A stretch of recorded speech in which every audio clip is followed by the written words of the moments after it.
Bonjour à tous, je vous souhaite la bienvenue sur ce nouveau webinaire gratuit organisé par le département formation de la Gazette des communes. Donc la Gazette des communes, au-delà effectivement du magazine que vous connaissez bien, c'est effectivement un organisme de formation qui est certifié Calliope comme il se doit et qui est aussi bien sûr un organisme de formation agréé par le ministère de l'Intérieur pour la formation des élus locaux. Et je sais que vous êtes nombreux ce matin à nous écouter, je vous en remercie. Donc vous pouvez consulter sur notre site notre catalogue numérique et y découvrir l'ensemble des formats et des rubriques que nous vous proposons, donc des formats classiques en inter ou en intra dans votre collectivité, mais aussi des classes virtuelles, des e-learning sur tout ce qui concerne le management public, la gestion des finances locales, le numérique qui va nous intéresser ce matin, le marketing, les marchés publics ou encore la gestion technique. Et puis une plateforme que nous avons lancée il y a 2 ans pour la formation des élus locaux qui s'appelle eluacademy.fr et qui est une plateforme qui vous permet de vous former 7 jours sur 7, 24 heures sur 24 à votre rythme avec des vidéos, des fiches mémo, des quiz, des webinaires. Donc voilà, n'hésitez surtout pas à aller regarder une démonstration gratuite de cette plateforme et à voir tout ce qu'elle peut vous apporter en tant qu'élu pour vous former en continu. Alors, la formation qui est associée au webinaire d'aujourd'hui est une formation qui est animée par l'intervenant que nous recevons ce matin, à savoir Gilles Babinet. C'est un gros cycle, on va dire, e-learning pour repenser les politiques publiques locales avec le numérique. Et donc, Gilles Babinet, ici présent, intervient avec 17 experts du numérique sur différents sujets extrêmement d'actualité pour vous, que ce soit en termes de smart city, d'énergie, comme nous allons en parler ce matin, ou autres sujets extrêmement importants pour vos relations avec les usagers et pour l'actualité de votre collectivité. Donc Gilles Babinet est le fondateur de nombreuses sociétés dans les domaines aussi divers que le conseil, le bâtiment, la musique mobile, la co-création ou encore des outils décisionnels. Il est aujourd'hui à la tête du cabinet Laïtao. Et l'expertise de Gilles dans le numérique est aussi reconnue en France et à l'étranger, ce qui lui a valu d'être nommé vice-président du Conseil national du numérique en 2018 et Digital Champion auprès de la Commission européenne, où il représente les intérêts du numérique français. Et il est également professeur associé à Sciences Po et auteur d'ouvrages sur le numérique, comme vous pouvez le voir sur cette slide-ci, notamment pour le dernier ouvrage à date. Donc, je vais ce matin lui poser un certain nombre de questions autour de l'efficacité énergétique et de ses apports pour les collectivités. Mais vous aussi, en parallèle, n'hésitez pas à poser les vôtres, que je lui relayerai au fil de l'eau, afin qu'il puisse y répondre. Donc, Gilles, en introduction, pourriez-vous brosser les grands thèmes d'action sur les collectivités ? Bonjour, alors d'abord merci d'organiser évidemment ce webinaire tout à fait nécessaire. Je pense que les élus ont de plus en plus de responsabilités, les sujets sont de plus en plus techniques et ils doivent évidemment se former de plus en plus fréquemment. Le sujet du numérique sur lequel moi j'interviens en général, c'est un sujet extrêmement vaste qui concerne beaucoup d'enjeux de politique publique et parmi ceux-ci, évidemment, ceux de l'efficacité énergétique. Et c'est un sujet sur lequel les thèmes d'action des élus sont très, très nombreux. Alors, sur les principaux sujets, le premier d'entre eux, c'est finalement être une forme de relais auprès de leurs administrés sur la façon dont on peut faire de l'efficacité énergétique de la façon la plus efficace possible. Il faut observer, en réalité, beaucoup de concitoyens ne savent pas ce que c'est que l'efficacité énergétique. On a vaguement entendu parler de l'existence d'aides pour la rénovation énergétique. Ça, je crois, c'est ce qui sensibilise le plus les Français aujourd'hui sur ces sujets. On ne sait pas comment accéder à ces aides. Dans la plupart des cas, moi j'ai fait beaucoup d'interviews, je me suis rendu compte que finalement les gens étaient généralement très perdus là-dessus. Ils ont vaguement entendu parler d'existence d'agences qui sont chargées de relayer ça, comme l'Agence nationale de l'habitat, mais qui elle-même délègue à des agences plus locales. Par exemple, à Paris, à l'Agence pour la rénovation énergétique. Et donc, on ne sait pas comment ça fonctionne. Quand on tape sur Internet rénovation énergétique, on est assailli par des liens extrêmement nombreux, d'ailleurs, souvent issus de différentes agences nationales ou régionales ou territoriales. Et donc, on est perdu. Et l'élu local, finalement, a un rôle très important à cet égard. Il peut porter la bonne parole auprès des administrés, que ce soit d'ailleurs des acteurs privés ou des individus. Il peut aider à différencier ce qui existe à cet égard. Mais il peut aussi, évidemment, et ça je crois que c'est son deuxième rôle, essayer de créer des consensus sur des politiques locales qui pourraient être mises en œuvre. Et je crois que c'est important parce que on voit bien qu'au-delà des comportements individuels, il y a la possibilité de mettre en œuvre des dynamiques collectives. Des dynamiques collectives dans l'habitat, dans un groupe d'habitat, dans la façon dont on se déplace, dans la façon dont on met en œuvre les politiques de la ville. Il y a la notion de nouveau consensus qui apparaît et qui est absolument nécessaire pour faire quoi que ce soit. C'est-à-dire que je vais rentrer un peu dans le concret, mais si par exemple on veut faire du tri un peu sophistiqué, eh bien on peut très bien prévoir d'avoir 3, 4, 5 poubelles ou d'avoir des collectes qui sont différenciées en fonction des jours. Mais ça ne fonctionnera bien que s'il y a finalement une sorte de volonté collective d'opérer là-dessus, qui passe aussi par la technologie. On peut très bien mettre en œuvre des apps qui vont finalement aider les administrés à comprendre quels sont les jours de collecte et quels jours on va collecter le verre ou dans certains pays l'aluminium, certains jours uniquement, parfois une fois par mois uniquement. Et donc, ça paraît complètement un peu surréaliste d'évoquer ça comme ça. Le fait est que certains pays arrivent extrêmement bien et qu'il n'y a aucune raison de penser que on est différent des autres, qu'on soit plus bête que d'autres. Ça nécessite simplement qu'il y ait une forme d'effort collectif qui soit fait, qui n'est pas vraiment un effort à partir du moment où on a compris comment ça marche. Et la technologie, encore une fois, a un rôle déterminant là-dessus pour rappeler ce qui se passe, quand est-ce que les collectes vont se faire, quelle poubelle de quelle couleur va être utilisée pour faire une collecte spécifique à cet égard. Et donc, au-delà des réunions de concertation, c'est le fait qu'on communique l'existence d'une application qui permet de faire ce genre de choses et qui permet de faire ça. C'est aussi vrai pour les politiques qui sont plus de temps long, c'est-à-dire, par exemple, tout ce qui est la programmation de l'urbanisme, décider de façon collective le fait d'avoir des voies réservées pour le matin et le soir, ceux qui sont en transport en voiture, je ne sais pas comment on dit en français, en carpooling, c'est-à-dire en partageant les véhicules pour aller En travailler. Eh covoiturage, bien, oui. covoiturage, merci. Eh bien, ça, ce sont des choses qui ne sont jamais mieux acceptées que quand c'est une dynamique collective au niveau d'un territoire. Ça peut être une municipalité, ça peut être un département, mais ça se construit dans le temps long et ça va appeler aussi à avoir sur le long terme eh bien, des infrastructures qui vont peu à peu évoluer en fonction de ces nouveaux usages.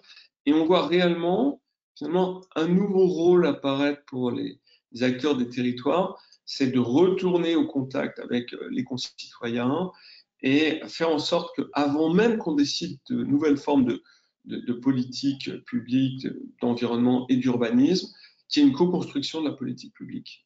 C'est comme ça que ça marche le mieux. Et encore une fois, les expériences étrangères montrent que c'est pas des politiques entre guillemets un peu descendantes où on dit voilà on a décidé tout en haut de faire comme ça, que ça fonctionne. C'est quand il y a quelque chose qui est descendant, mais aussi quelque chose qui est montant. Et c'est au croisement de ça que on voit les politiques publiques les plus intelligentes, notamment dans le cadre de l'efficacité énergétique. La grande dynamique, ce qui ressort vraiment de l'observation de, j'ai dû travailler sur 5 ou 6 pays facilement. l'Espagne, 3 pays scandinaves, 2 pays lettons et puis l'Allemagne. Et on voit que c'est ça les grands facteurs de succès. En préparant ce webinaire, effectivement, vous me parliez notamment de la construction d'un parking, par exemple, hein, on parlait du covoiturage, des transports, qui a effectivement des implications différentes si cette construction est intelligente, par exemple pour commuter avec une gare, que si c'est juste un parking et un stock inerte, quoi. Oui, oui, alors tout à fait. Un parking, ça peut être plein de choses. Ça peut être du bitume qu'on pose par terre, puis on dit, voilà, on le fait de façon très standard, mais on peut aussi tout à fait dire, bah, écoutez, c'est gratuit si vous reprenez la voiture dans la journée, par exemple. Et donc, ça évite que ce soit un espace de stockage où des gens se disent, bah, finalement, je laisse ma voiture ici, et puis quand je reviendrai dans 15 jours, je viendrai m'en servir. Voilà, donc on peut décider que pour certains types d'usages, des usages journaliers par exemple, Mmh. c'est gratuit. Et puis on peut aussi fournir des services à des gens qui ont, par exemple, si vous avez une carte Navigo, vous faites du commuting pour aller sur Paris, eh bien le parking devient gratuit. Mmh. Typiquement parce que vous évitez d'encombrer les routes pour faire en utilisant votre voiture pour aller jusqu'à Paris. De même, vous pouvez accéder à, par exemple, à des toilettes de façon gratuite avec le pass Navigo de cette façon-là. Donc, il y a tout un tas d'usages qu'on peut imaginer de cette façon-là. De même, pour le week-end, on peut aussi penser à des usages qui sont d'une nature différente. Et donc, ça nécessite finalement de mailler l'infrastructure avec de la technologie, avec de l'intelligence. Et c'est ce qu'on voit de plus en plus. C'est assez simple à faire. Le coût additionnel, il est marginal par rapport au coût de la construction du parking, mais le service, entre Le guillemets, service collectif rendu. que ça offre est beaucoup plus important que si on avait juste créé un parking. Parce qu'en fait, on ne s'arrête jamais. On dit, bah, je vais créer 100 places. Très vite, c'est saturé. Les gens se garent autour du parking, etc. Alors, on se dit, je vais faire 200 places. On ne se rend pas compte que ce qu'il faut essayer, c'est de comprendre, de différencier au sein du parking quelles sont les dynamiques vertueuses de celles qui ne le sont pas et d'utiliser la technologie pour essayer de maximiser les bons usages des mauvais, différencier Mmh. les bons usages. Alors, on parle beaucoup d'achat durable, d'achat responsable ces derniers temps, avec d'ailleurs un certain nombre de lois maintenant qui viennent encadrer tout ça. Les achats dans cette politique énergétique sont-ils un facteur important? Alors oui, c'est vraiment quelque chose sur lequel on n'appuie pas assez, mais une collectivité territoriale, c'est une part très importante d'achat. C'est des fournitures urbaines, par exemple, mais ça peut aussi être la façon dont on chauffe les locaux de cette collectivité et ceux qui en dépendent. Et tout cela a un impact environnemental extrêmement fort.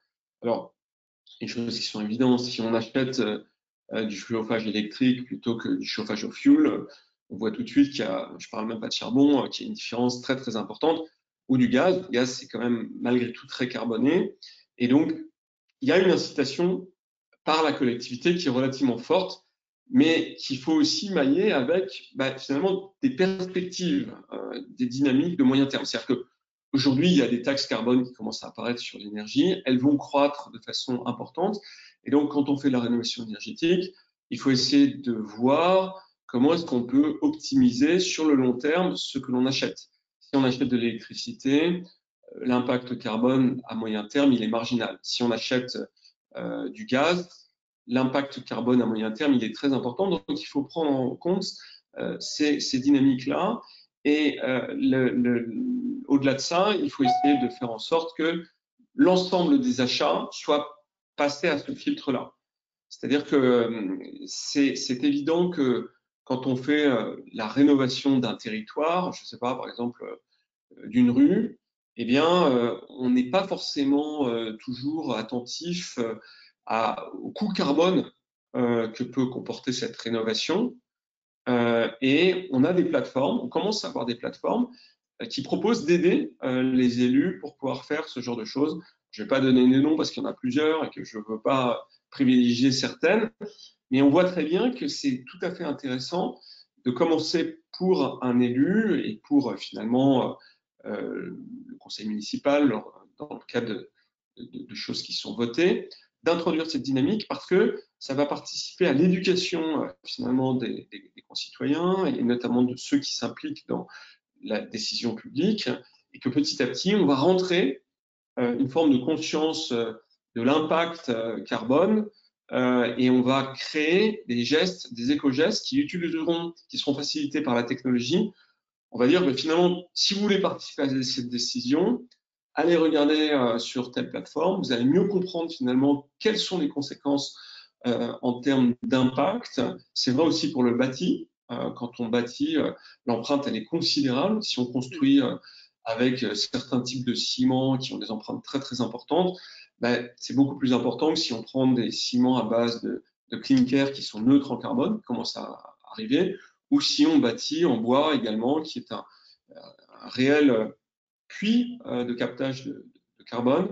Et donc, je trouve que ce qui est intéressant, c'est qu'il y a toujours cette alliance entre finalement l'empreinte directe, des plateformes qui peuvent aider à comprendre quelle est cette empreinte, et puis une éducation qui va être faite sur les élus, les membres du conseil municipal, petit à petit. Donc, il faut vraiment s'inscrire dans le temps long à cet égard. Et la dynamique d'achat est typique à ce sujet, c'est-à-dire qu'elle se situe dans une logique d'éducation où les plateformes technologiques peuvent beaucoup aider. Alors, on vient de parler effectivement du bâti, de la construction, mais il s'agit aussi de la rénovation, et notamment de la rénovation énergétique. Et en ce sens-là, si l'on parle du logement social, que peuvent faire les élus? Alors, les élus ont déjà fait beaucoup, puisque le parc social est celui qui est le plus rénové par rapport au parc privé. Le travail a été quand même largement entamé et des organismes comme la Caisse des dépôts, la Banque des territoires ont beaucoup aidé finalement à mettre en place des dynamiques efficaces à cet égard. Néanmoins, on voit bien que ça ne suffit pas. C'est-à-dire que une fois que vous avez rénové votre bâti social, vous avez très très grande efficacité énergétique à cet égard. Mais il y a d'autres choses là-dessus. On voit très bien que, par exemple, ce bâti, il est maillé avec, par exemple, une offre de transport public et qui n'est pas forcément optimale, qui n'est pas forcément bien connue. Et donc, une fois qu'on a rénové le bâti, il faut essayer de travailler sur les autres externalités. Et donc, ça consiste à faire en sorte qu'on sensibilise les gens qui utilisent ce bâti, on leur fasse comprendre quelles sont les empreintes qu'ils peuvent avoir à cet égard, qui sont assez nombreuses. Il y a évidemment la façon dont on va travailler, mais il y a aussi un certain nombre d'autres choses. Il y a le fait, par exemple, d'aider à la mise en place de chauffages qui sont plus intelligents et de dire aux gens, si vous chauffez pas toutes les pièces systématiquement, notamment quand vous n'êtes pas là, c'est mieux. Et on peut vous aider en mettant du smart chauffage dans votre bâti. Alors, ça ne veut pas dire il y a différentes politiques dans le logement social. On ne paye pas forcément ce qu'on chauffe. Et donc, les gens ont tendance à chauffer toujours à fond parce qu'ils ne vont pas directement payer ce genre de choses. Dans certains cas, on paye ce qu'on chauffe. Alors là, évidemment, on est plus sensibilisé. Mais une autre façon de sensibiliser les gens, c'est de leur permettre d'exposer leur empreinte carbone. Leur dire, voilà, OK, ça change pas grand-chose, notamment parce que c'est bien isolé si vous chauffez tout le temps de si vous chauffez pas tout le temps. Mais néanmoins, vous participez à avoir un geste écologique si vous faites attention à ça. Et la technologie vous aide à ça. Elle vous aide à ça en différenciant les pièces que vous occupez des pièces que vous occupez pas. Donc des fois, on a des enfants qui viennent certains jours et qui viennent pas parce que sont en train de faire leurs études ou pas. Et on peut tout à fait mettre en place un chauffage qui est intelligent. C'est marginal comme coût et en termes d'empreinte, ça a une efficacité qui est très très importante. On peut facilement, si on met du smart chauffage dans un logement, on peut diviser l'empreinte énergétique par 2, même par 3, parfois. Le temps où on va travailler, le temps où certaines pièces ne sont pas occupées, les usages différentiels week-end de l'usage qu'on a en semaine. On peut tout à fait rentrer ça dans le dispositif et on peut avoir un feedback immédiat en termes d'émissions de carbone au sein d'une app. Et les élus ont un rôle à cet égard. Puis il y a d'autres usages qui sont des usages qui sont sur les autres externalités. Par exemple, aujourd'hui, on voit des jardins potagers commencent à apparaître dans les offres de logement social. Et ça a des usages qui sont vertueux à maints égards. D'abord, ça crée du lien entre les habitants, et puis ça fait des circuits courts, ça fait des circuits qui sont extrêmement courts même. Et on voit bien que les supply chains, notamment alimentaires, quand on regarde, elles ont un poids très très lourd en termes de carbone. Donc ça, ce sont des choses qui sont vertueuses. Alors, ça va pas changer le monde de l'alimentation demain. On va pas se retrouver en autonomie du jour au lendemain, mais c'est néanmoins vertueux parce que ça a des externalités autres que celles du carbone, qui sont celles que je viens d'évoquer, qui sont le fait que ça crée du lien. Et en créant du lien, ben, ça crée d'autres usages. C'est-à-dire que si les gens ils sont pas dans une logique métro boulot dodo, ils vont apprendre à se connaître, et en apprenant à se connaître, ils vont avoir par exemple du transport collectif qui va se mettre en place, du covoiturage qui va se mettre en place. Donc, ce sont vraiment des dynamiques de temps long où les élus ont un rôle important à jouer et qui sont remarquablement efficaces. Donc, il ne faut pas se dire je vais retourner la table en un jour, il faut se dire je vais plutôt la retourner en un mandat. C'est plus la dynamique qu'il faut essayer d'inscrire et il faut accepter que tout ne marche pas tout de suite et que c'est une communication, c'est la sensibilisation qui se fait sur le temps moyen, c'est exemplarifier ceux qui l'ont déjà fait et qui l'ont réussi. Alors on peut le faire au début en allant chercher des exemples qui sont lointains. Moi je vais chercher des exemples qui sont scandinaves en général. Et puis on me dit oui mais nous on n'a pas la même culture, on peut pas le faire. En réalité c'est pas vrai. On me disait ça sur le vélo.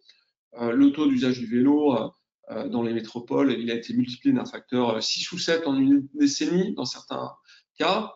On voit bien que certaines villes sont arrivées quasiment à saturation, comme Strasbourg, un taux d'usage incroyable, d'ailleurs supérieur à certaines villes allemandes aujourd'hui, et qu'on a une contamination qui est du même type sur les métropoles, mais aussi maintenant sur les villes de taille moyenne, où on voit que ça commence à arriver très fort, et on voit bien que on a des changements de comportement qui ont lieu aussi dans des domaines où c'est considéré comme plus dur, comme le logement social. Donc voilà la dynamique qu'il faut mettre en place. Et encore une fois, l'effet de levier, à mon avis principal, c'est la technologie, qui permet d'avoir des apps qui permettent de montrer les gestes vertueux et qui sont pas uniques. C'est-à-dire que c'est pas uniquement le tri ou c'est pas uniquement le covoiturage ou c'est pas uniquement les jardins potagers. C'est l'ensemble de ça. Il y a certaines choses qui marchent mieux que d'autres, mais c'est ce type de dynamique qu'il faut commencer à essayer de mettre en place. On a parlé effectivement sensibilisation, la capacité aussi des personnes à adhérer et à comprendre en fait ce qu'on pouvait leur demander à leur niveau. On a bien appris, j'espère maintenant que on coupe l'eau quand on se brosse les dents, donc effectivement, pourquoi ne pas couper le chauffage quand on n'est pas là? C'est effectivement une bonne idée. J'ai une question d'un participant qui dit au-delà de la sensibilisation, pensez-vous que l'expérimentation pendant un moment permettrait de rassurer les habitants et les élus dans la phase de co-construction et finalement, du coup, d'être plus ambitieux dans les différents projets? Alors oui, totalement. Il se trouve qu'à côté de ces sujets d'efficacité énergétique, moi, des sujets sur lesquels j'ai beaucoup travaillé, c'est les sujets d'éducation. Et quand on regarde les pratiques qui sont recommandées par notamment l'OCDE et PISA, il n'y a pas de grand soir, hein, ça n'existe pas. Et donc, pour dépasser les guerres de chapelle qui sont souvent avec des biais idéologiques extrêmement forts, ce qu'il faut, c'est essayer sur une échelle représentative. Alors, dans l'éducation, on dit souvent que c'est très élevé. Hein. On parle de 1000 classes en général, des échantillons de 1000 classes pour réussir à faire ça. Une fois qu'on a montré qu'on a un impact très très important, on peut passer à plus grande échelle. Mais oui, avoir des foyers qui se prêtent à une expérimentation et puis sur lesquels on va avoir un mentoring un peu fort, on sera très proche d'eux, on va les aider à faire en sorte que ça réussisse et qu'ils soient d'accord pour communiquer une fois que l'expérimentation est réussie. En fait, c'est la preuve que quelqu'un qui me ressemble, bon, je prends quelqu'un qui est par exemple en logement social et puis je lui dis, bon, avec une dizaine d'autres foyers, on va essayer de faire du covoiturage. On fait ça pendant 6 mois, 1 an, et puis on dit bah, finalement quels sont les bénéfices de ça. Les gens disent bah, maintenant on apprend à mieux se connaître et donc je sais pas, on garde nos enfants ensemble ou on a plein d'autres usages qui sont apparus. C'est de nature à rassurer.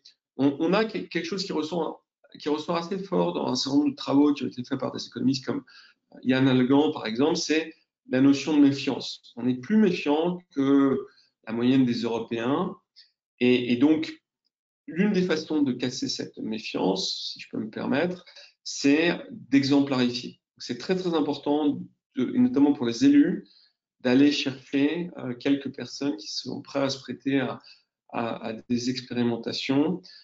Et ça, c'est vraiment le rôle de l'élu, c'est d'être capable de faire ça. C'est aussi son rôle de rappeler que tout ne se fait pas en un jour, c'est vraiment important, et de dire, écoutez, on va faire, je sais pas, 6 mois d'expérimentation, une fois qu'on aura fait ça, on essaiera de se concentrer sur ce territoire, et une fois qu'on aura réussi à faire ça, on ira sur l'ensemble du territoire sur lequel on a une autorité. Et c'est comme ça que ça fonctionne.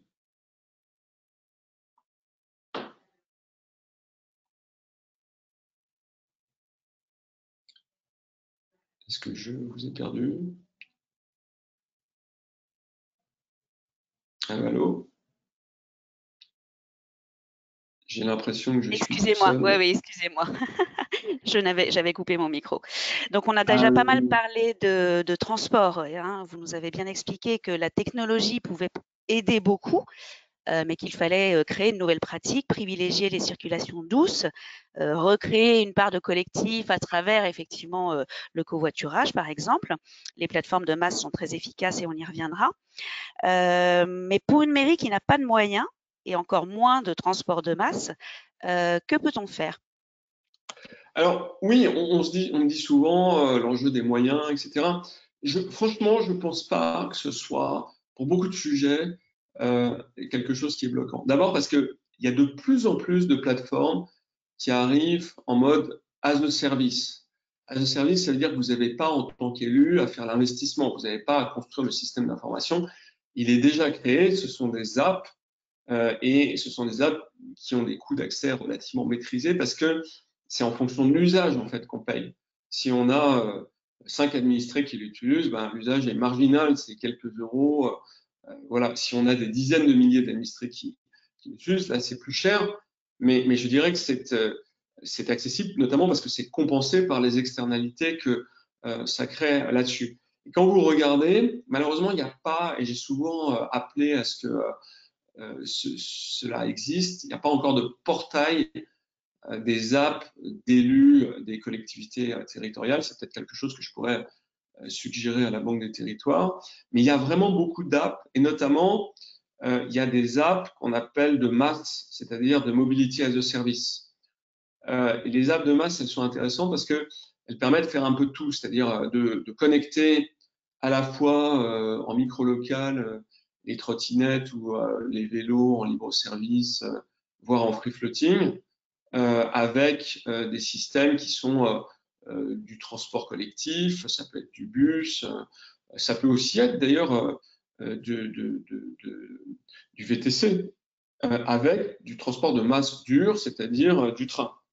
Et on arrive à avoir des plateformes qui intègrent tout ça. L'intérêt, c'est que pour l'usager, il a une expérience intégrée. Et donc, il peut connecter, il peut voir que il a s'il descend par exemple à l'arrêt d'après, il y a plus de trottinettes qui sont disponibles pour lui pour pouvoir rejoindre son domicile là-dessus. Alors ça arrive. C'est des plateformes qui sont extrêmement sophistiquées d'un point de vue technologique et qu'aucun élu ne pourrait financer parce que vous avez de l'intelligence artificielle, vous avez beaucoup de data, vous avez beaucoup de traitements là-dessus. Mais ces plateformes, néanmoins, sont de plus en plus micro-locales est de plus en plus efficace. Voilà, ce n'est plus une excuse de pouvoir dire oui, mais moi j'ai pas d'expertise technologique, j'ai pas de capacité d'investissement. On se rend compte que en fait, c'est l'investissement des élus à comprendre comment fonctionnent ces dynamiques. C'est plutôt des investissements de fédération, c'est-à-dire de dire ok, je vais chercher mon opérateur de transport de bus, je vais lui demander de s'impliquer pour mettre ses horaires ou de faire en sorte qu'il comprenne la dynamique de la plateforme et il participe à cette plateforme. Je vais demander à des opérateurs qui sont potentiellement très autonomes de ce que je fais, par exemple de free floating en vélo, d'utiliser cette plateforme, etc., etc. Et puis, je vais communiquer à mes administrés de l'existence de cette plateforme. C'est la même chose sur les activités collectives dans les logements sociaux ou le chauffage. C'est toujours la même logique là-dessus. Donc, il n'y a plus du tout de logique d'investissement. C'est vraiment important de le dire. Et il y en aura de moins en moins parce que le modèle SaaS, Software as a Service, c'est le modèle qui devient dominant. On parle d'infrastructure as a service, on parle de transport as a service ou de mobilité as a service. C'est vraiment le modèle qui devient dominant. Donc, qu'est-ce qu'il faut faire? Pour les élus, il faut essayer de participer aux grands salons qui existent là-dessus. Je sais que la Caisse des dépôts fait tous les ans à Paris un grand événement des élus des territoires où il y a j'y suis allé une fois, il y a plein d'acteurs qui font ce genre de choses. Moi, je vais participer assez régulièrement à des salons internationaux comme par exemple le Smart City Congress à Barcelone. Bon, tout le monde ne peut pas forcément y aller, mais où on évoque ces choses-là et je vois d'une année sur l'autre les développements qui sont vraiment considérables. Donc le MAS, en fait, c'est vraiment plus une lubie. Il faut juste que les élus prennent conscience des leviers qui sont à leur disposition pour mettre en place ces différentes technologies et ces différents services. Oui, oui, vraiment, là, on est vraiment dans le moment d'accélération et c'est passionnant. Mmh. Encore il y a 2 jours, j'ai reçu un info mémo d'une entreprise qui cherchait un financement et qui faisait ce dont on parlait tout à l'heure, de l'achat pour les collectivités. Et donc, c'était une plateforme qui aidait les collectivités à prendre les bonnes décisions en matière d'achat. Parce qu'une collectivité, elle achète de façon particulière. Elle achète du bâti, elle achète des routes, elle achète des choses qu'une entreprise n'achète pas. Et donc, c'est une plateforme qui se concentrée là-dessus et qui est en levée de fonds actuellement. Donc, on voit bien qu'il y a tout maintenant. Il y a la même chose pour l'énergie, il y a la même chose pour les services sociaux, il y a des plateformes qui existent là-dessus. Je ne les ai pas forcément à l'esprit, mais je vois ce genre de choses passer. Donc, un élu qui serait un peu investi dans ces sujets, qui passerait un petit peu de temps à comprendre ce genre de choses, il a un levier pour soulever le monde, en fait. Parce que c'est pas lui qui fait l'investissement, il fait le run, c'est-à-dire il fait le coût d'exploitation de ce genre de choses. Donc, encore une fois, s'il n'y a pas d'exploitation, il n'y a pas de coût. Mmh. Alors, on en a déjà un petit peu parlé effectivement, mais est-ce que vous pensez que l'économie circulaire est une forme de réponse aux enjeux énergétiques et climatiques? Oui, il y a une part de ça. Alors, attention, je ne pense pas qu'on peut s'autonomiser du tout. Et je ne suis pas du tout à cet égard souverainiste. C'est-à-dire que je pense que la globalisation, la spécialisation des nations reste une bonne chose, même si ce n'est pas à la mode de le dire aujourd'hui. Vous avez des pays qui sont super spécialisés dans certaines choses et qui le font très bien. Et c'est tant mieux. Voilà, et la France est très spécialisée aussi dans certaines choses, dont le luxe, l'agro, agro, on est très fort dans ce domaine. Voilà, on a une culture culinaire très forte et personne ne veut remettre ça en cause. Voilà. Mais on se rend compte que il y a des choses qui sont absurdes et sur lesquelles on peut revenir de façon bonne. Là aussi, je pense qu'il y a un vrai enjeu de compréhension des sujets. Moi, j'ai un peu regardé ces sujets-là, notamment sur le plan agri-agro. Bon, les collectivités territoriales, là, la grande lubie, c'est de faire des appels d'offres pour la nourriture des cantines, où on est en micro-local et on dit, bah, il faut que tout vienne du département et en plus, il faut que ce soit bio.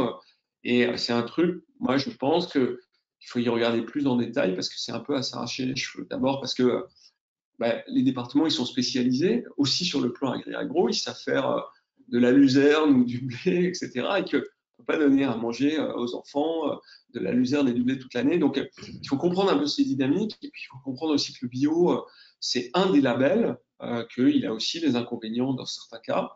Donc, il faut s'investir là-dedans. Et là, il commence à y avoir des plateformes qui sont plus celles de gros opérateurs alimentaires, hein, qui essaient d'aider les élus dans leur choix à cet égard. Et on peut aussi, mais ça c'était vraiment, je dirais, le plus avancé, commencer à avoir des dynamiques qui sont vraiment très très locales. C'est-à-dire que j'ai vu ça moi plus à l'étranger, où il y a une forme de mobilisation à l'échelle d'une ville pour qu'on ait des jardins potagers collectifs et que finalement on aille nourrir les écoles en partie, parce qu'on ne peut pas tout faire, ou alors on passe à sans viande, enfin, on passe dans des trucs qui sont trop radicaux à mon avis pour être acceptés au niveau local. On peut en partie se nourrir à partir de ce qui est produit de façon micro-locale. Je dirais que c'était plus pour une question d'estime de soi, de souder les concitoyens, que pour autre chose, que ça peut être utile. Et là, encore une fois, la puissance de la technologie est remarquable, parce qu'on est capable de dire, OK, aujourd'hui, il y a une réunion de concertation sur ce sujet, et puis si vous venez à tel workshop, on va vous montrer comment on peut devenir autonome de façon alimentaire sur les tomates. Alors, c'est plus des mots-clés qui vont correspondre au langage de certains publics, entre guillemets, mais on fait certaines choses. Et puis, surtout, on utilise des très grandes plateformes de vidéos, pour ne pas la nommer YouTube, où on apprend à avoir les bons gestes, comment est-ce qu'on fait pour faire je suis pas là-dedans, mais du potager collectif qui fonctionne bien, etc. La technologie, elle permet aussi, et ça je l'ai vu également, à avoir, par exemple, du micro-contrôle d'accès sur qui prend quoi comme tomate dans le local collectif. Voilà, là-dessus, où on est obligé de pointer pour pouvoir accéder au local. Et bon, ça fait un semblant de sécurité là-dessus. Voilà, on peut faire plein de trucs sur ces sujets et qui sont quand même de nature à faire en sorte que ça fonctionne sans frottement, quoi. Et alors, on a déjà parlé de l'exemple des parkings, on a parlé de l'exemple du logement social, mais en matière d'urbanisme de manière plus générale, qu'est-ce qu'il faudrait faire? Alors ça, je pense que c'est vraiment quelque chose, c'est un peu l'angle mort aujourd'hui. C'est-à-dire qu'on ne se rend pas compte que la révolution technologique va avoir des conséquences extrêmement importantes sur l'urbanisme. Je vais donner quelques exemples. L'exemple du tertiaire. Le taux d'emploi du tertiaire, c'est entre 20 et 25%. C'est extrêmement faible. Et on voit bien que, notamment avec le Covid, le taux d'emploi, il pourrait potentiellement baisser. Les gens qui vont travailler dans le tertiaire peuvent travailler de chez eux très souvent depuis leur ordinateur, et on leur demande de y aller surtout pour le collectif, pour quand il faut faire des meetings. Donc c'est plus du tout le même usage. On n'a plus forcément des bureaux privés dessus. On n'y va plus 5 jours par semaine, mais plutôt 3 dessus. Et donc, on peut, avec la technologie, optimiser l'usage des salles de réunion et faire en sorte qu'il y ait des usages mixtes. C'est-à-dire que les jours où il n'y a personne dans les bureaux, on peut héberger des associations, voire on peut partager des locaux entre entreprises. Et donc, ça veut dire que la programmation de long terme, c'est plus la même. C'est plus du tout pareil la façon dont on fait ce genre de choses. Et au-delà de ça, il faut être conscient que dans un espace de temps qui est probablement en dessous de la décennie, on aura des véhicules autonomes qui vont arriver. Et donc, ça veut dire que le principe d'avoir chacun une place de parking devant chez soi, ou d'avoir des parkings tout court qui sont dans des environnements où l'espace urbain est très précieux, comme des centres-villes, ça n'a plus de chance. Les véhicules autonomes, on va les garder en on va les garer si on les gare en périphérie des villes. Et ils vont repenser l'urbanisme de façon très forte.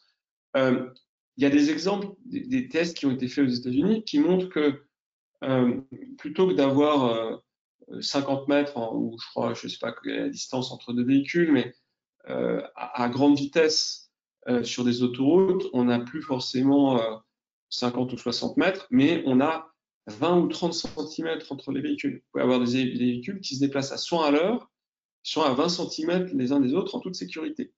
Donc ça veut dire que de façon théorique, là où vous avez des autoroutes à 3 voies, vous pouvez faire passer le même nombre de véhicules avec une voie et demie, c'est-à-dire qu'une voie qui est vraiment pour le véhicule autonome et puis une voie pour les autres véhicules ou à terme pour l'ensemble des véhicules autonomes avec des usages qui sont potentiellement mixtes avec le transport collectif sur la voie de gauche et les véhicules autonomes, et puis le reste sur la voie de droite.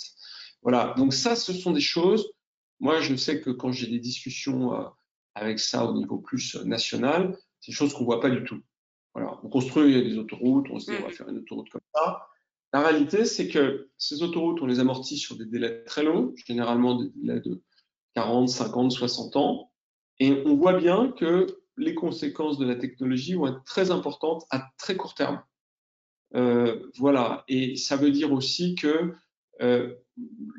par exemple, les espaces, les nœuds d'échange, les gares, eh bien, leur usage va évoluer de façon extrêmement forte. Elles vont probablement avoir une capacité de synchronisation qui sera beaucoup plus forte qu'auparavant. Et on va avoir des sous-espaces de synchronisation. Alors, on a déjà des espaces de covoiturage qui sont prévus par certains maires de façon assez intelligente. Hein, d'ailleurs, ces espaces vont prendre plus d'importance et la notion de maillage de systèmes de transport alterné va devenir beaucoup plus significative et ça n'est pas du tout prévu, ça n'est pas encore pris en œuvre. Donc, on pense à ce genre de choses, mais on ne le pense pas de façon prospective. Et vous avez des territoires qui ont des destinations et des natures qui sont très différentes. Certains sont très touristiques, certains sont très industriels, d'autres sont très tertiaires. Et je trouve que d'essayer pour un élu de projeter la dynamique territoriale en ayant une dimension nouvelle qui est celle de la technologie, en général, on a des surprises très très importantes et j'invite tous les élus à essayer de le faire. Alors, on a bien compris à travers votre discours qu'effectivement, les élus ont des leviers entre leurs mains et ont des solutions à mettre en place. Mais aujourd'hui, est-ce qu'ils peuvent mesurer en fait leurs émissions de CO2, leur efficacité énergétique et du coup voir cette évolution dans le temps? Oui, alors ça, c'est le grand sujet. Là. Il y a beaucoup de startups qui lèvent énormément d'argent ces jours-ci sur ces sujets. Quand je dis énormément d'argent, c'est des dizaines de millions d'euros. Il y en a même une qui a levé 100 millions d'euros la semaine dernière sur le calcul d'empreinte carbone sur ces sujets. Et pour le moment, il n'y a pas de startup qui s'est positionnée sur ce sujet sur les autorités territoriales. Je pense que ça va venir. L'une d'entre elles commencera à construire des offres. Donc pour le moment, c'est plus aux élus d'essayer de faire des évaluations. Et moi, je les invite à le faire le plus tôt possible parce que ce qui est intéressant, c'est, comme disait le baron de Coubertin, c'est de participer et puis de s'inscrire dans une dynamique. Donc plus on a un historique de dynamique, même si au début on tâtonne un peu, plus on voit l'évolution de ça et plus on se dit, bah, quand même, on fait des efforts, il se passe des choses et ça pousse, encore une fois, à faire du collectif. Donc, à faire ça. Et là, vous pouvez vous appuyer sur différentes plateformes et faire des agrégats de ces différentes plateformes. Vous avez une qui va vous donner l'empreinte sur le transport. Si vous avez finalement un gros périphérique urbain là-dessus, vous voyez ce qui passe dessus, vous faites des estimations un peu à la louche, mais moi j'avais calculé que le périphérique, je me souviens plus, mais c'était, je crois que c'était des millions de kilos par jour d'émissions de CO2, voire des dizaines de millions d'émissions de... Voilà, c'est considérable l'impact qu'il y a là-dessus. On voit bien que si on est capable de raisonner un peu ce trafic dessus, ça a des conséquences qui sont très très vite très significatives en termes de CO2. Vous prenez simplement scope 1, scope 2, c'est-à-dire vos achats directs, votre impact direct là-dessus. Bon, vous pouvez le mesurer assez facilement. Ce qui est plus dur, c'est le scope 3, c'est-à-dire le scope indirect, les émissions que vous provoquez pas, mais qui sont dans votre périmétrie. Ça, c'est plus difficile. Mais encore une fois, je pense que c'est bien d'essayer de le calculer pour créer une culture collective à cet égard. Et du coup, dans ce calcul, est-ce qu'on peut prendre en compte, parce que ça, c'est aussi une question ou une interrogation que l'un des participants a donnée, l'empreinte carbone en fait des data centers. Si tout se passe demain sur des applis, des plateformes, etc., quid de l'empreinte carbone de toute cette technologie dans l'efficacité énergétique que l'on souhaite mettre en place? Alors, je vais sans doute en surprendre plus d'un, mais pour le moment, l'empreinte carbone des data centers, elle est plutôt en réduction. Alors pourquoi? Tout simplement parce que, en fait, ce qui se passe, c'est qu'il y a un phénomène de concentration. C'est-à-dire les petits data centers disparaissent pour aller dans le cloud sur des gros data centers qui ont des efficacités énergétiques du fait de leur taille critique, du fait qu'ils utilisent des technologies qui sont plutôt récentes, qui est assez élevée. Donc ça, c'était le point 1. Et puis, à l'intérieur même des data centers, on met en place des systèmes de traitement qui sont de plus en plus efficaces. Donc avec des facteurs d'efficacité qui sont considérables. Par exemple, maintenant, on fait plus de machine learning, donc de l'intelligence artificielle sur des systèmes traditionnels, mais on utilise des systèmes dédiés qu'on appelle des systèmes GPU, et on a des gains d'efficacité qui sont des facteurs 100 ou même de plusieurs centaines par rapport à ce que l'on faisait auparavant sur ce genre de choses. Ça ne veut pas dire qu'il ne faut pas faire attention, mais en France, on a un gros avantage, c'est comme notre énergie électrique est décarbonée, eh bien l'empreinte directe des data centers, elle est relativement faible. Ce qui est plus problématique, c'est les taux d'amortissement des équipements qui sont faits dans des pays comme la Chine ou Taïwan, où les émissions de CO2 sont importantes. Donc il faut avoir des data centers dont on exige d'avoir des courbes d'amortissement qui prennent en compte un coût carbone. Donc leur donner par exemple un référentiel de coût carbone sur le scope 3 d'un facteur de 100 € ou 200 € la tonne, c'est bien parce que pour le coup, ils vont plus amortir pareil. Si vous avez effectivement capacité de conviction à l'égard de ces acteurs-là, ils vont essayer d'amortir en prenant en compte cet aspect carbone. Mais je finirai en disant que mon sentiment, c'est que plus les coûts carbone vont augmenter, plus on va commencer à voir les externalités positives du numérique, c'est-à-dire toutes celles que j'ai évoquées et qui sont potentiellement considérables. C'est-à-dire le taux de remplissage des trains qui augmente, même des avions d'ailleurs, qui sont très émetteurs de carbone. Si on n'avait pas la technologie, on ne pourrait pas les remplir comme on les remplit aujourd'hui, c'est-à-dire quasiment au-delà de 90%. Et c'est vrai aussi des infrastructures. Quand vous construisez du bâti, ben vous créez, parce que le ciment, c'est très émetteur de carbone, très très grosse empreinte carbone. Et puis quand vous le chauffez, vous créez aussi une empreinte carbone.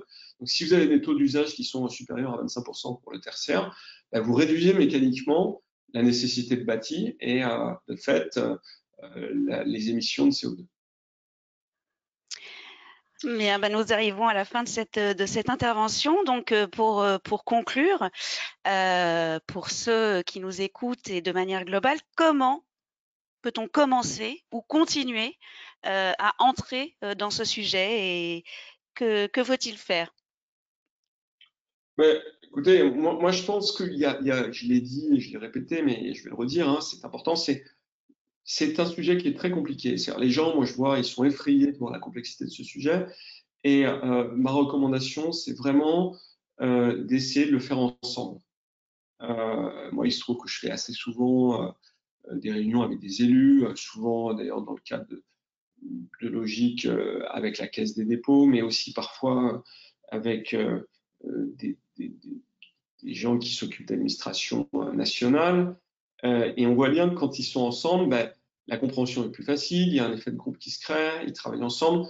Donc moi, je pense que l'Association des maires de France, l'Association des maires des petites villes, la PVF, même chose pour les associations référentes pour les autres échelons territoriaux, elles ont un rôle essentiel dans l'animation de cercles qui travaillent sur ces sujets. Et puis les élus qui sont un peu plus geeks, ils peuvent aller se rendre à des conférences, essayer de comprendre par eux-mêmes ce qui se passe sur ces sujets et essayer avec leurs administrés, avec ceux qui s'intéressent dans leur territoire à ces sujets, de mettre en place ces dynamiques de test. Et encore une fois, je le redis, le principal coût, c'est le coût d'investissement personnel. Maintenant que tout est en SaaS, il n'y a plus tellement de coûts d'achat d'infrastructures. Alors, dans certains cas, oui, ça existe encore. Si vous mettez par exemple des poubelles connectées, ce qui existe, bah, là, il y a un coût d'équipement qui est significatif. Mais on peut le faire à une petite échelle, tester, et puis une fois qu'on est convaincu que ça va marcher, le porter sur l'ensemble des administrés, et on se récupère sur ce qu'on économise après en empreinte carbone, en efficacité du système, d'une façon générale.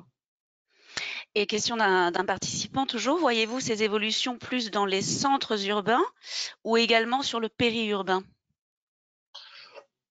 On va pas se mentir, je les vois surtout sur les villes riches, donc sur les métropoles, et où il y a aussi bah, souvent une sensibilité qui est assez forte, notamment sur les élus et les électeurs un peu, on va dire, boboisants, quoi.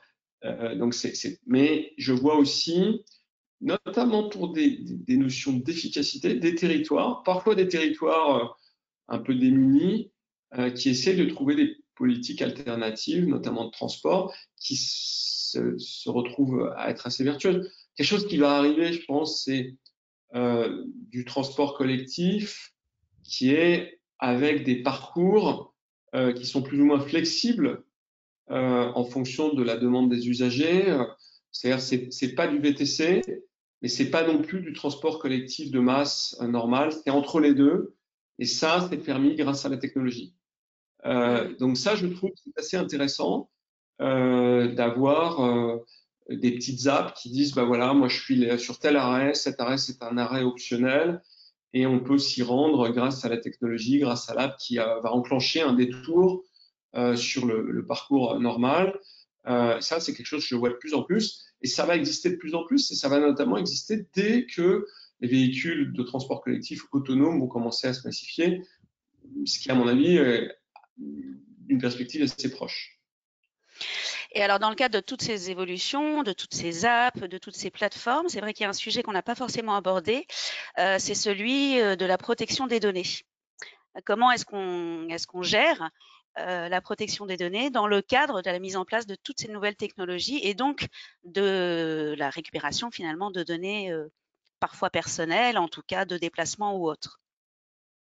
Alors, encore une fois, c'est la beauté des offres en SaaS, hein. C'est que ce qui est très coûteux à faire à titre individuel, c'est-à-dire être compatible avec le RGPD, s'assurer qu'on a un niveau de cybersécurité qui est satisfaisant, Mmh. et bien, c'est quelque chose qui est faisable lorsqu'on a des apps qui sont portées à large échelle. C'est néanmoins de la responsabilité des élus lorsqu'ils choisissent une app de s'assurer que cette app, elle est administrée par des gens qui sont soucieux de ces enjeux-là et qui font le travail qu'il faut. Donc il y a des labels qui existent, il faut vérifier qu'ils sont compatibles avec ces labels. Voilà, il faut aussi faire son travail, c'est-à-dire demander à parler avec des clients de l'app, savoir si ce sont des gens qui sont un peu référents et se dire, en fait, ils ont quand même un certain nombre de références qui font qu'on peut leur faire confiance. Mmh. Voilà, c'est comme ça qu'il faut faire. En tout cas, Gilles Babinet, je vous remercie infiniment pour cette intervention très intéressante et très enrichissante. Je vous rappelle voilà, que vous animez à nos côtés ce cycle sur la façon de repenser ces politiques publiques grâce au numérique. Donc là, nous en avons vu une petite partie, mais bien évidemment, il y a beaucoup d'autres sujets sur lesquels vous intervenez. Nous vous retrouverons d'ailleurs pour un prochain webinaire au mois de juin. Donc d'ici là, encore merci. Merci à tous d'avoir participé. À très vite pour un nouveau webinaire et je vous souhaite à tous un très bon appétit. Merci Merci encore, beaucoup. Monsieur Babinet. Merci, Au c'était un revoir. plaisir. Merci. Au revoir.